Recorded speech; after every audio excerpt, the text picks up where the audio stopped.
the whole world's just opened up, so you can use your remote control and get.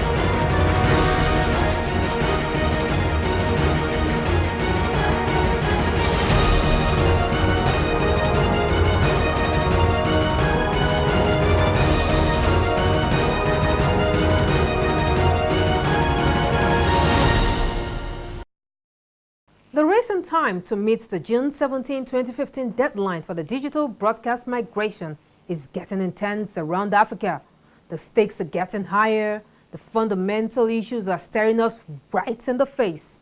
Availability of set-top boxes, capability of signal distributors to deliver efficient digital signals to our homes, adequate awareness to galvanize the population in this process, among several issues. It is apparently obvious that with only few weeks to the ITU deadline, Nigeria cannot meet up with the digital broadcast migration date. So, what are the stakes, implications, and of course, our contingency plans on this? On that note, I welcome you to another exciting episode of your program, Digi TV. I'm your host, Cecil Egbele. I'll see you right after now.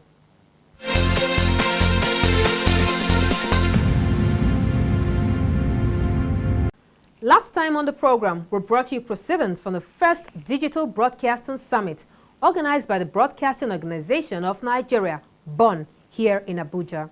The summit gathered industry experts from within Nigeria and around the world to deliberate on the dynamics in the broadcasting sector, with focus on digitization, analyzing the progress and challenges encountered so far in this process. Today, we shall continue our review of activities from the BON Digital Summit, particularly with emphasis on issues relating to Nigeria's readiness for the digital migration. Before that, however, we shall do a quick background into what led us into this journey, how far we've gone, and what is left to be done. I bet it is a report you don't want to miss. So, stay glued to your TV and enjoy this.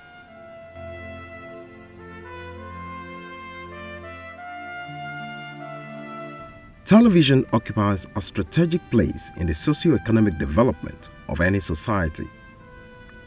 From providing information to the people and setting agenda for the government, television has over the years shaped opinions, influenced behaviors, and indeed redefined our lifestyle. Television has played a huge role in terms of mobilizing the people, in terms of creating awareness about what government is doing or what government is not doing and what we'd like them to do. I think as a news organization, television has responded very, very effectively. Without it, we'll probably be in the dark. I know that there is radio, I know that there is newspaper, but television is so easy to watch. You sit down there, we tell you, and we show you exactly. So television plays a crucial role in this grand scheme of things. All over the world, Nigeria inclusive, television as a technology has evolved over the years, both in shape and color. When we started, as kids watching black and white TV, the metamorphosis from black and white, if you like, the transition to color that started with Benue Plateau Television in 1973-76, was effortless, almost with ease, but nobody said there was a definite timeline for us to engage all television stations in Nigeria. It was something that happened gradually, systematically, but with time we all forgot that there was in fact black and white TV. The digitization of the broadcast industry offers a new dimension in technological advancement to broadcasting, particularly television production. In June 2006, the International Telecommunication Union ITU Regional Conference in Geneva, Switzerland, gave birth to a digital broadcasting plan agreement covering 116 countries, mainly in Africa and Europe. According to this plan, which Nigeria is a signatory, the agreed analog switch-off date is 17th June 2015 for countries in Region 1. Certain key decisions that were taken when we decided to go from analog to digital broadcasting. First, the digital plan, which was formulated in 2006.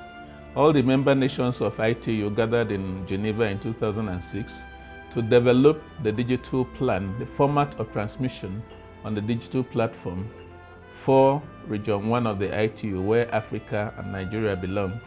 When we talked about ITU agreement, we need to understand that it was only for Region 1, and countries in Region 1, during a planning session that spanned 2 years, came to the conclusion that they will cease analog transmission come June 17, 2015.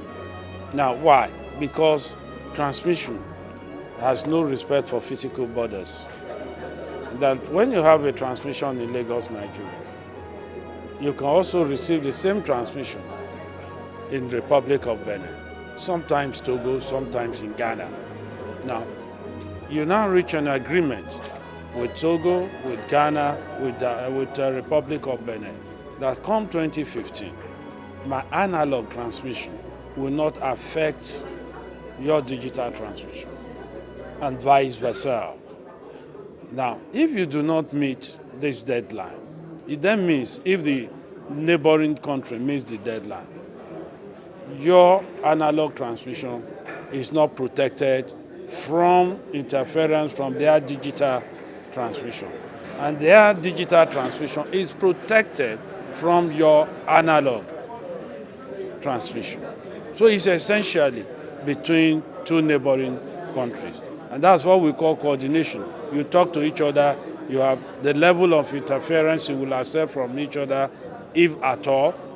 So if you're not going to meet the deadline, you can talk to each other. The Nigerian Broadcasting Commission, NBC, and the Digi team, an ad hoc committee of experts established by the federal government of Nigeria to midwife the process, have been busy in the last 5 years, putting the right frameworks to ensure a smooth transition from analog to digital broadcasting. Looking at the format of transmission, because one single broadcaster, it would be a waste to give a single broadcaster the right to generate his program and at the same time transmit. Because the space he is using for his single program can now carry 20 programs. And most of the existing broadcasters have difficulty in even filling a 24-hour service on the single program that they are transmitting. If you now put 20 channels on their hands, it will be a waste of space, because you set up a transmitter where he is doing just his one signal transmission to the people. And therefore, it was decided by government that broadcasting, as it used to exist, should be split into two factors. You have the broadcaster, who is responsible for the content of his broadcast, and then an independent body whose business is just transmission of programs. This body we call a signal distributor or carrier will set up a network of transmitters nationwide that will be responsible for carrying the transmission of the various broadcasters from their stations to the homes, to the viewers at home. So there's a separation of functions. You, the broadcaster, will put all your resources into making content, more variety of programs, improving on the variety of programs you have on ground now.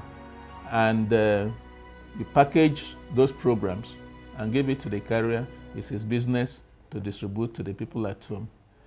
Now, this has two advantages. It takes the burden of buying transmitters and transmission equipment and maintaining them and running them from the broadcaster. He can now put all his energy and all his resources into program production. You see, unfortunately, in the past, broadcasters spend a lot of money more on the transmission arm, and then there is very little money for them to now put into making programs. And so, quality program is lacking. The challenges have been huge in the last few years, notably lack of adequate funding of the process by the government, low level of awareness by the public, inadequate supply of set-top boxes to kick off the process, among several others. I think the two most important things, I think the will from the government, and two, the cost of the infrastructure, which is very expensive. I personally think the government has not been involved in this project for a long time, and trying to do catch up now, and it's kind of late. It's going to delay the process. This government should have done this 5 years ago, started the process, but it's a bit slow. There have been no sensitization to the public about the project. And if you ask around, ask anybody, what's DTT? They wouldn't know. And that's digital terrestrial television. Most people don't know about it. How do you explain to the common man that he needs a box to watch television going forward? They have no idea what it's about. We need to educate the people. Without that, it's not going to work. Realistically, if it happens less than 10 years, it'll be a miracle. That's my belief. It took the rest of the world 10 years to go through that whole process and to sensitize the people every day on television, in the newspapers, and on radio. We haven't started that. When are we going to start? And don't forget, a lot of people still don't have access to television and radio in most parts of the country. So we have a long way to go. When it was decided that we would do June 15, it was really realistic. Even Nigeria, after 2008, all the stakeholders in this industry agreed that we can do this thing in 2012. But for certain reason, we didn't get back on track until December 2012. So if today we have enough set-top boxes that is affordable and available for the people, we will get there. So if we don't get there, which is apparent that we won't be able to do June this year, I'm sure when we look at all the statistics, all the variables, we'll be able to fix a time, which I'm sure this time around, with government involvement, with all stakeholders putting their hand on the plow, we will get there. Indeed, Nigeria's readiness for the much anticipated deadline date of June 17, 2015 for the analog switch off is largely in doubt. The coming weeks are critical, and it is expected that the NBC, the Digi team, and other concerned parties in the broadcast industry will continue to provide the lead and ensure the success of this process at whatever time we choose. Once upon a time, there was only one way to make phone calls. It was through a wired phone which you had to run to like a crying baby. Technology soon took over to give us mobile phones which are more comfortable. Likewise, the TV antenna pick up UHF and VHF signals transmitted from TV stations and send signal for display on our TV sets. But the Nigerian Television Authority, in partnership with the Star Times, is offering new possibilities in the digital broadcast era. You will require a decoder to enjoy the benefits of digitization, better picture quality, variety of channels for viewers to enjoy, electronic program guide, ability to record and store content, and better use of spectrum for telecommunication.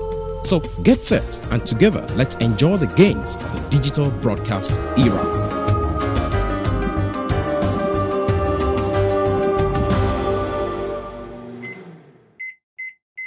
Now, having established where we are coming from and the stage we are, which of course makes it obvious that we cannot meet the June 17, 2015 deadline set by the ITU, what then are the implications and way forward?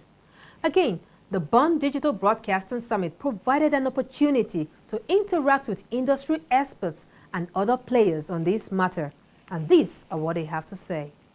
The point that we're making is, yes, Nigeria has agreed, is a signatory to the treaty, but we're going to try to do this on our own timetable. There are priorities that the nation is determined for itself. We're in a transition period, and so all of that has to be factored into what we do. Is this digitization thing important? Yes, it is. But are there other contending issues of equal or more importance to Nigeria's long-term survival? Yes, there are. So against that background, I would say that we're going to do digitization, but we're going to do it on our own timetable. We are taking this issue of digitization at our own pace. In fact, 5 years ago, Japan had only one digital radio on test transmission. There's no two ways about it. Digitization is clear and present empirical thing waiting to happen. But how it happens disturbs me, because we have a population of about 160, some say 175 million people. You don't expect that at the end of June or at the end of whatever date in 2015, all television sets will stop working, and then we all have to, move on to a digital TV set with set-top boxes and so on. I thought if you have a black and white TV now, you can still watch television. And my own opinion and my plea is that we should take it in a gradual, systematic, defined, and articulated form so that we don't have casualties along the line. I think Nigeria is not alone. Let's make that absolutely clear. Lots of other countries are not going to make the deadline of June this year. And it's not a big disaster. It's not. There isn't going to be a bolt of lightning that comes down from the sky and knocks television off the air as a result of that. I think the problem has been that Nigeria, like so many other countries across Africa, is a vast geographic area. And trying to invest in the digital infrastructure, the change to new transmitters and what have you, it's a huge undertaking and it's very costly.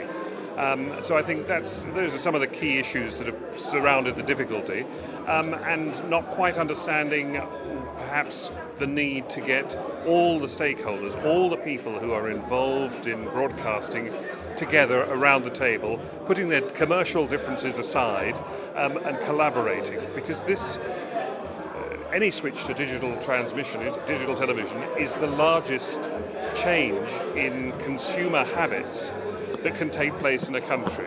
It's far bigger than the switch from black and white to colour television in the 60s and 70s, because it involves people having to go out, actually having to invest in a new set-top box or a new integrated television set to continue watching television. For us in Nigeria, on a scale of 10, we have scored 7, which means it's a success rate. Every cable station in Nigeria today transmits digital signal and is received in digital. So it's the last mile of terrestrial transmission from the transmission end to homes. And because digital is not compatible with analog, you need an interference. You need an equipment that can convert the digital signal to analog so that the analog end will now interface with the analog receiver, which essentially we all have at home. Now, how much will this set-top box cost? Is it available? Is it affordable? And elsewhere in the world, the government of the day always interfere with this process by providing either a coupon, providing subsidy, or outrightly giving it free to certain categories of citizens. Now, from all I have said, it's an agreement of what you can do, what you cannot do. So you can, talking to your neighbor, decides to shift it. If talking to your neighbor does not work, you can switch over all your transmitter along neighboring countries' border so that your transmission is essentially digital and will not cause interference to them.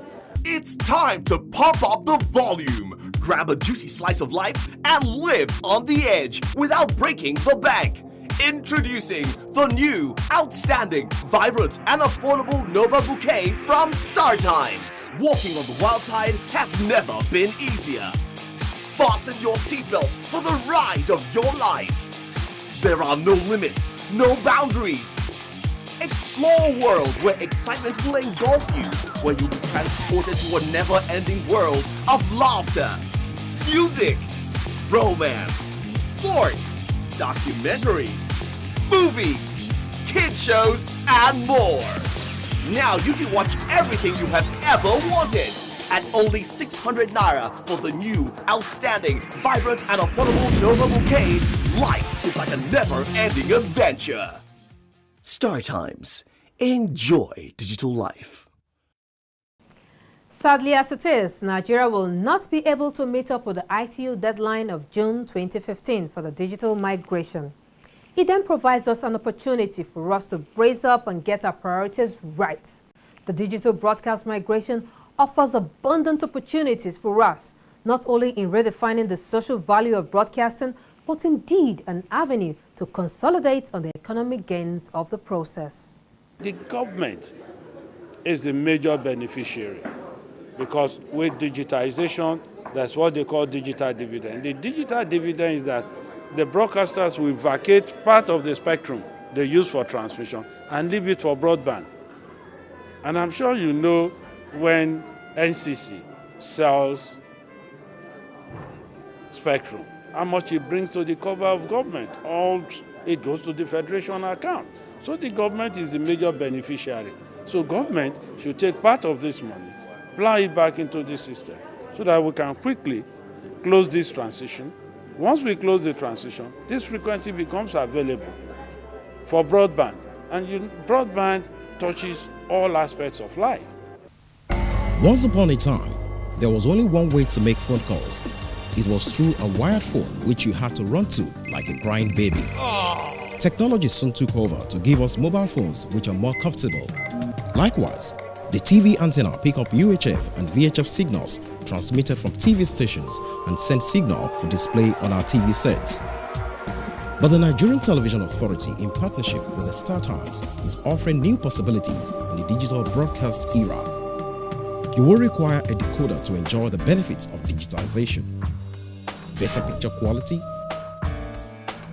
variety of channels for viewers to enjoy, electronic program guide, ability to record and store content, and better use of spectrum for telecommunication. So get set and together let's enjoy the gains of the digital broadcast era.